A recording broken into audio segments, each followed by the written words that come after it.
So today, we're going to dive into a really fascinating personality type, one that you might just recognize in yourself, or hey, maybe in someone you know. Let's get right into it. Okay, let's start with a question for you. Has anyone ever told you that you seem kinda distant during a conversation? Or maybe you've heard the classic, you're too in your head. You know, it's a super common thing to hear, but what does it really mean? If that sounds at all familiar, then you're definitely in the right place. All right, so let's put a name to this experience. We're going to meet the thinking introvert, because this isn't just about being quiet. Nope. It's about having a mind that is constantly, and I mean vividly, alive with thoughts. So, what in the world is a thinking introvert? Well, you can think of introversion as having a few different flavors. And the thinking type is all about that powerful internal life.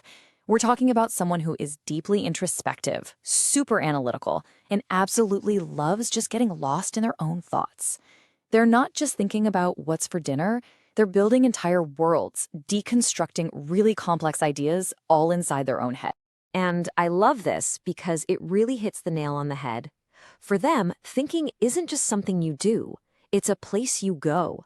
Their thoughts aren't just passing clouds, they're more like rooms they can walk into and explore. They literally inhabit their thoughts. Okay, so let's try and take a peek inside that private landscape, right? What does it actually feel like to be navigating such a busy, active, internal world all day long? You know, I've heard this described so many times, and this quote just nails it. It clicks with so many people because it's not about chaos, necessarily. It's about this constant parallel processing of ideas, memories, and daydreams all at once. It's a very, very busy place to be. And look, all that mental energy, it can lead to some, let's call them inner challenges. You know that feeling when you're replaying a conversation from last week, just picking it apart, trying to figure out what you should have said? Yep. Or maybe you get so lost in one of your dream worlds, a story or a scenario you're building in your head, that you totally miss what's happening right in front of you. And it's important to remember, this isn't a flaw. It's just the nature of a mind that's always, always working. All right, but here's where the rubber meets the road. What happens when that super rich, complex inner world has to, interact with the outside world?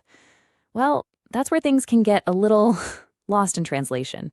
Okay, look at this, because this is the heart of the whole thing. This is the big disconnect. On the inside, you're wrestling with a huge, complex idea. But on the outside, people might just see you as aloof or detached. You're off exploring this incredible dream world.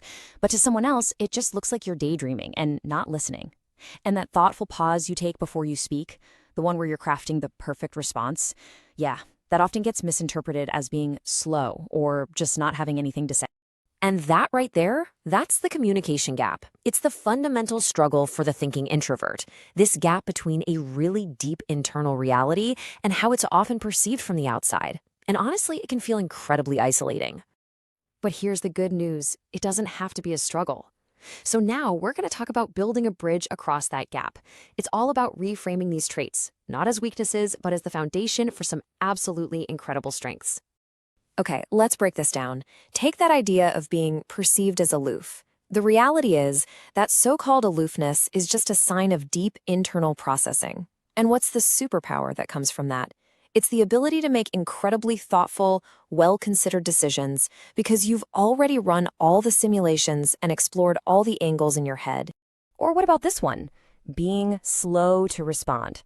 Look, this isn't a sign of a slow mind at all. It's the mark of a nonlinear, really creative thought process. It's like while everyone else is jumping to the most obvious conclusion, you're busy connecting dots that nobody else even sees. And that leads directly to innovative problem solving and insights that are totally and completely unique. So at the end of the day, it all comes down to this. Understanding is the bridge. For thinking introverts, it's about learning how to translate that amazing inner world for others. And for everyone else, it's about recognizing that what you see on the surface, well, it's almost never the full story.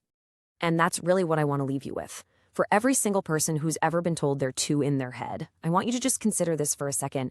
What if that rich, vast inner world isn't a bug, but your defining feature? What if your quiet was actually your power?